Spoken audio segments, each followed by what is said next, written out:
Welcome to On Her Way with Beryl Botman in conversation with Roxanne Botman.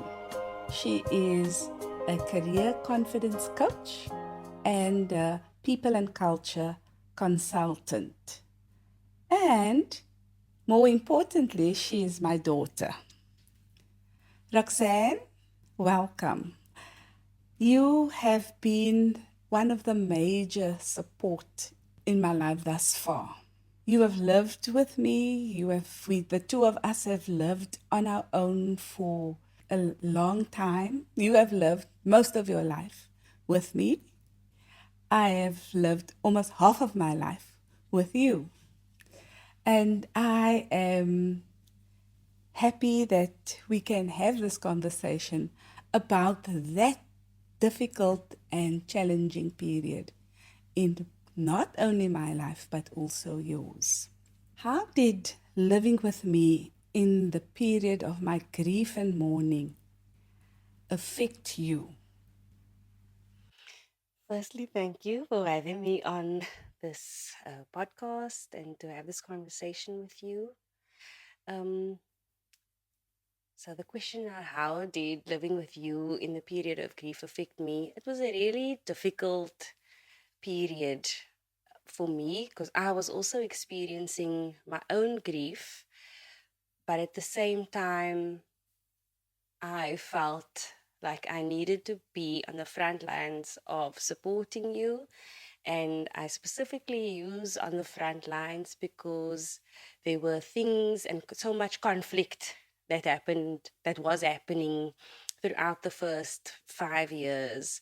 And so there was a big part of my grieving process that I think I didn't realize that was on pause or that was put away.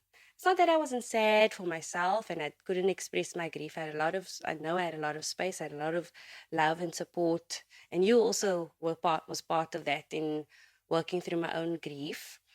Um, but witnessing your mom being sad and losing a person is hard, and it's a sad thing to witness. So there's like the sadness for you, but then also a big part of me being protective over you and protective over all the um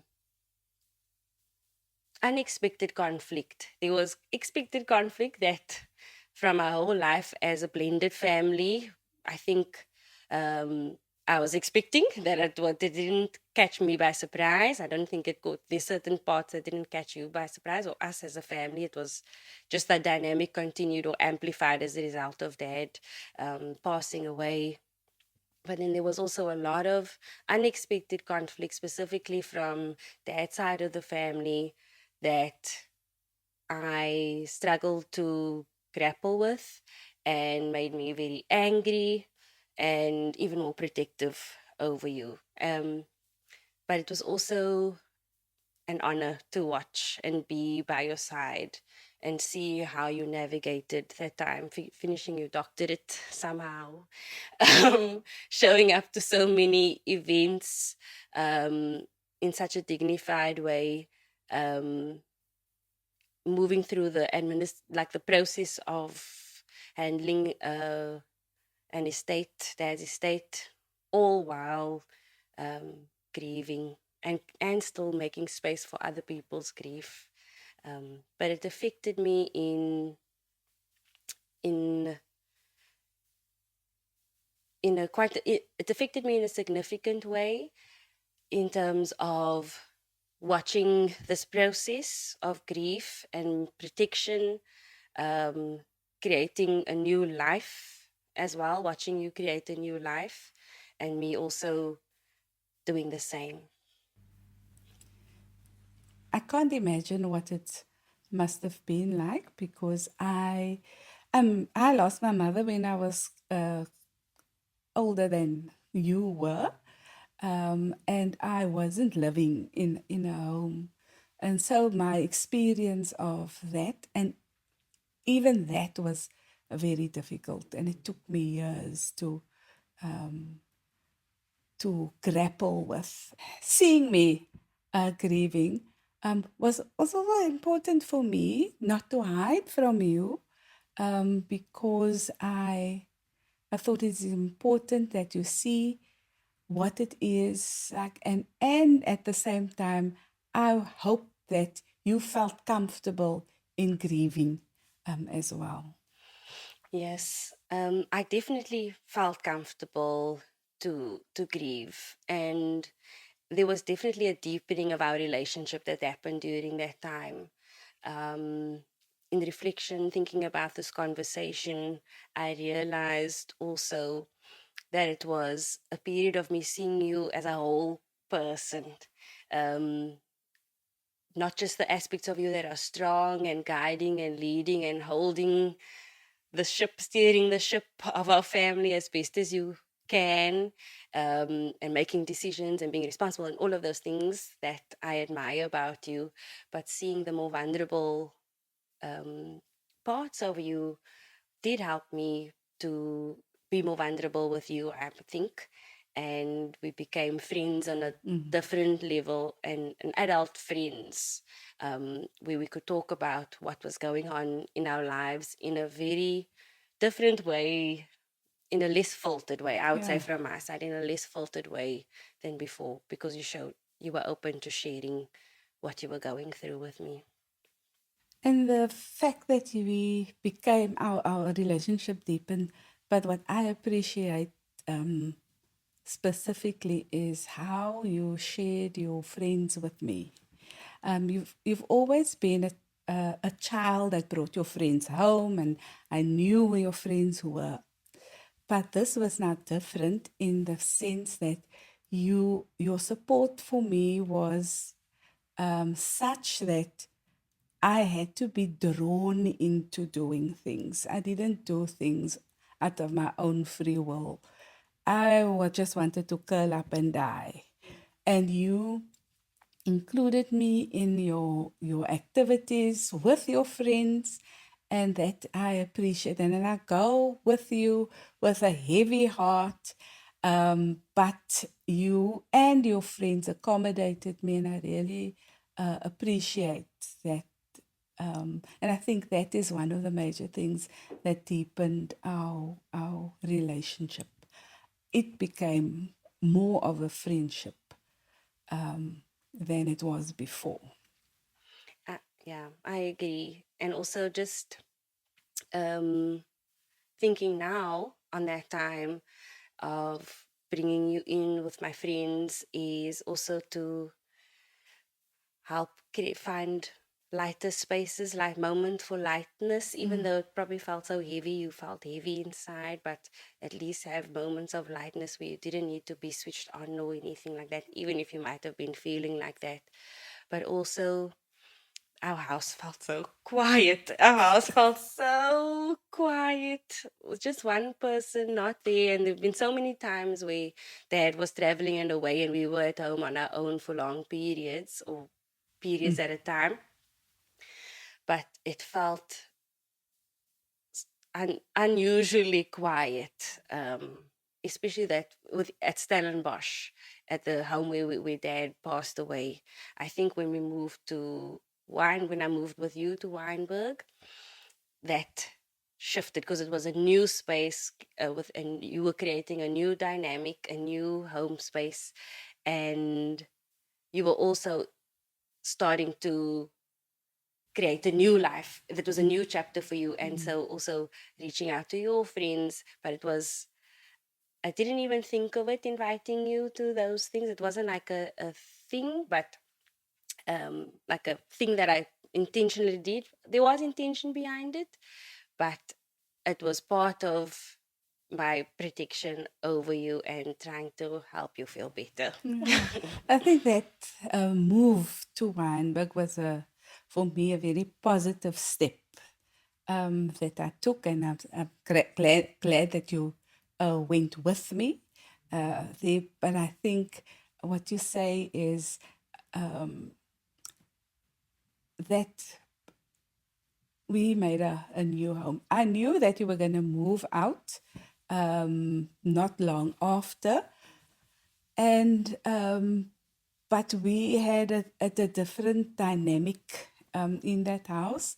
I remember when you spoke now about how quiet the house was. Of course, the house was quiet because Dad was a lively, bubbly, vibrant personality. And I can remember us, one of the things that we missed the most was that we had to pour our own wine every night. He would come into the house and greet and tell us about his day. And you will be cooking because you've been cooking for a long time, because I was busy with my studies. And we are, and then he'll bring us our glass of wine and we sit down and eat. And then he wasn't there, so we had to pour our own wine if we wanted one. That was very sad, right? Mm. Yeah. And but then we moved to Weinberg, and I think for me it was a lightening of our lives and our beings. We were still sad. I was still very sad when we moved into Weinberg. How was that move for you?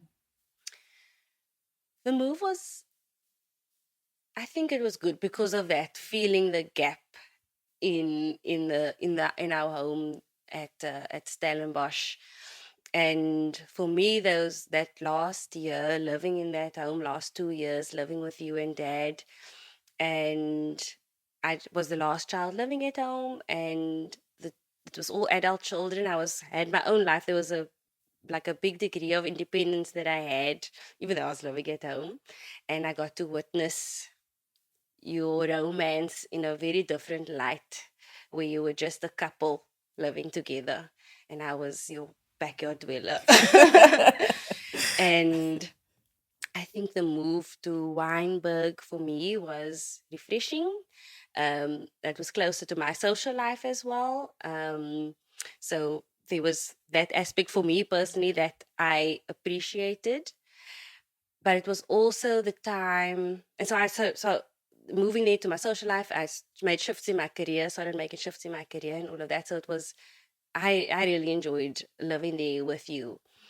And but it was also the time where the challenges and the conflict started building and amplifying within the family, and specifically with Dad's side of the family. And I felt a lot of stress during that time because of that, and also revealing um, some really heavy and deep secrets with you about certain people, because I was amazed at people's entitlement to you, and the whatever they were, and money and all the stuff that came up that you write up in the book. It was shocking to me to see some of the messages you received, and that was while we were living in Weinberg specifically. A lot of those kinds of nastiness that you got happened there, and it was shocking to me that people were speaking to you like that, and it made me angry,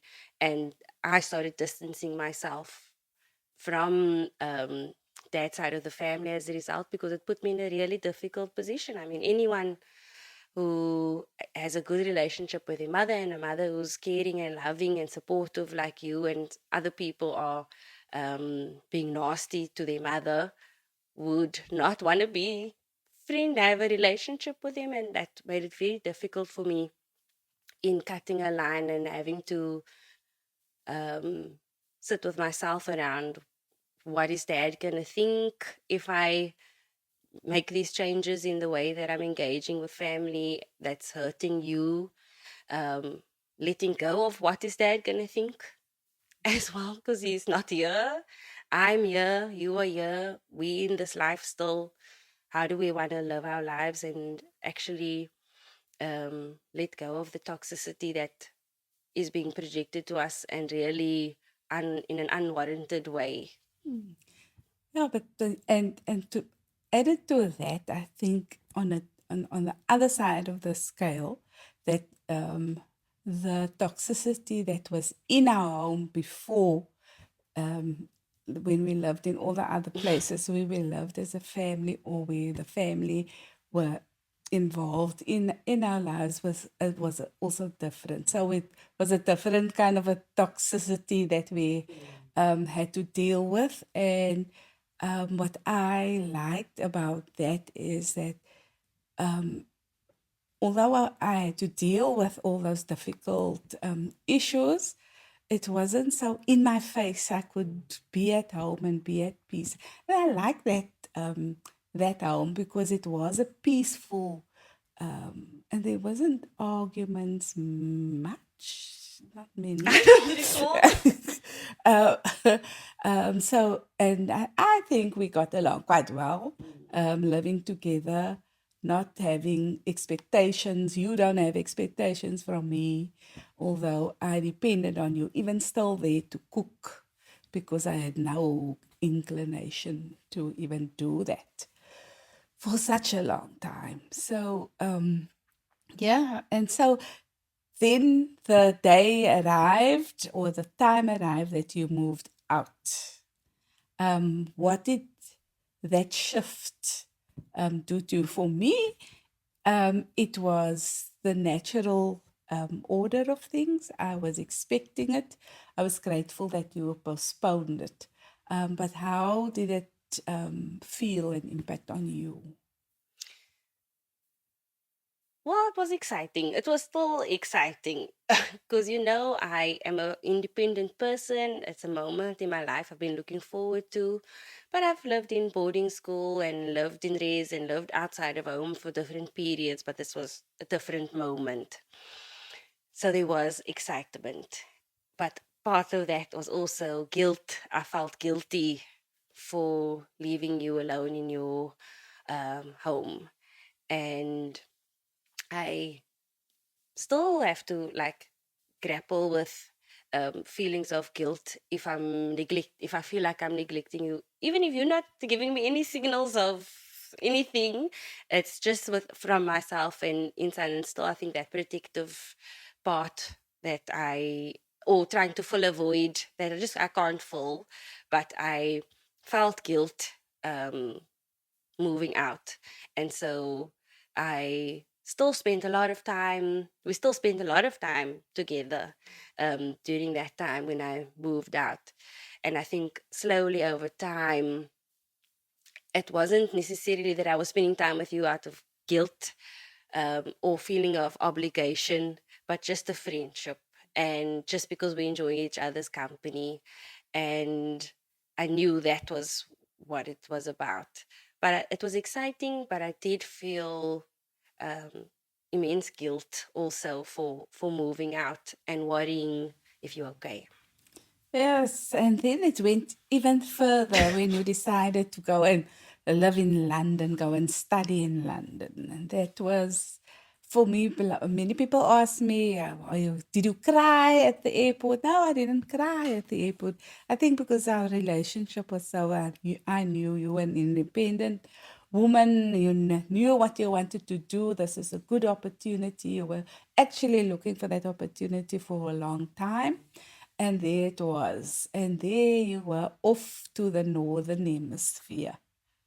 And so how did that work for you in terms of distance between the two of us, and how we managed to still stay close emotionally and spiritually and intellectually? So the move to London, not because it was London, but moving out of South Africa, Mm. moving out of Cape Town, had a big impact on me and my life and my self discovery, my journey with self discovery. Um, I think probably there was probably still some guilt, but at that stage it wasn't like front emotion, like a obvious emotion. Um, and I knew you supported me. And at that stage, again, you had established a new life, friendships that were happening quite naturally, required effort, but you were doing it. You were creating this new life, so that helped me feel more comfortable. Even some of your friends came to my farewell party, so we were friends, and that helped a lot. And so it just required a lot of FaceTime calls and staying connected and having our group with Ilse and checking in regularly.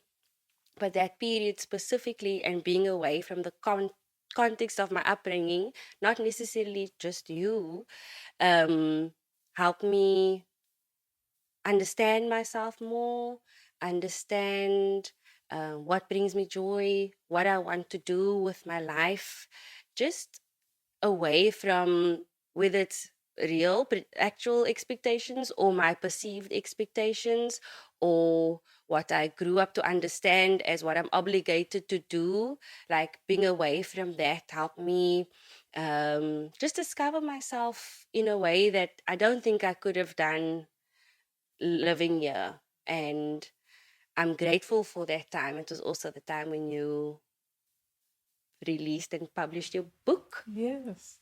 And so that from the one book to the next book, but I think the first one was, it was 5 years after, and I was beginning to feel that I'm coming out of the deep sorrow, and I think I had more of a grip over my life and my what I wanted to do and what I didn't want to do. Um, and then I decided to write about this deeply personal thing. I didn't consult anybody. I didn't ask you. I didn't ask anybody about this that I am sharing with the wider world. And you had to read it in my books. What did that do to you? Yeah. Yeah, so I read your first book while I was living in London, and you posted a copy to me and Catherine. Catherine's my wife. At that time, Not she wasn't yet. my wife yet. Yes, Yes. not yet. I think we were engaged, so I don't know. But you posted a copy with a note to us around the encouragement also to write the story that we shared with you in a book. Anyways, I read the book there. I got the book, read it in a night over a weekend, which was the first time I'd done that in years, a long, long time. Um, but what happened, I knew I would have an emotional response reading this book about this life changing, sad moment in your life and listening to your perspective, the depth of your perspective, but also in my life. I'm mentioned in the book often because I was there. And what happened, I read the entire book and I started crying in a way, and this is how I described it, and I still describe it. It felt that it was 8 years after Dad died when I read that book. It felt like a week. It felt like when I read that book, the grief that came out felt like he died last week. And that's when I realized how much of my grief I was holding in a box so that I could be there for you and protect you. And I read the book and I'm glad I did that because you needed it when I read the book. You deserved a support structure and people on your team and by your side. And I don't regret it at all. But I didn't realize that there was still this little box that was being kept with my grief that just got released. And I sent you a message saying, thank you for the gift of grief, the release of grief that your gift gave me. And your book was also a reminder of the depth of your love and relationship that I knew to be true, that was being questioned. In the book, you reflect on how it's been questioned. Your relationship was questioned. And as a witness and reading that story reminded me of how wonderful your the example of a marriage and relationship you and Dad was to me. But really, it was a gift of releasing grief for me, big one. Mm. Yes, I remember getting that message from him. It meant the world to me. And then that was now again my turn to feel guilty. To feel guilty that I might not have given you a chance to grieve. Um, and so I I value your that letter so much, and I value that you can be open. Um, but I think that is how it worked out, and without consulting you and just writing about this inner turmoil, and during that first year, which you were a very close part of, um, help you. And maybe it was a good thing that it was 8 years after, because I also gained perspective over things that you don't really consider when you are in the heat of the moment, so to speak. Yes. And so here we are in our relationship, and you have married Catherine, or the two of you got married in the meantime, and you decided to come back. What I'm very glad about is that you came to celebrate your marriage here with us, and then after decided to come back. And so wonderful to have you close by again, and to see you. And the most important is that I see that you are very, very happy. And I am so glad, that makes me happy. So, yeah. If you could change anything, what would you have changed about what we were talking about now? First, before I get to that, I want to say about my happiness and being back here. And it's something I share with other people who have lost significant people in their lives, or have many years have come after years, let's say 5 years, not in the immediate. But, and it alludes to also something you said earlier around the toxicity not being so close, is that coming back and enjoying this new life, you enjoying your new life, me enjoying mine, and sharing a life together and continuing a shared path, seeing the beauty that there is that comes with the hardness of and the challenging experience of losing a significant person, that there is beauty in freeing ourselves in certain ways, recognizing how precious life is and finding meaningful relationships.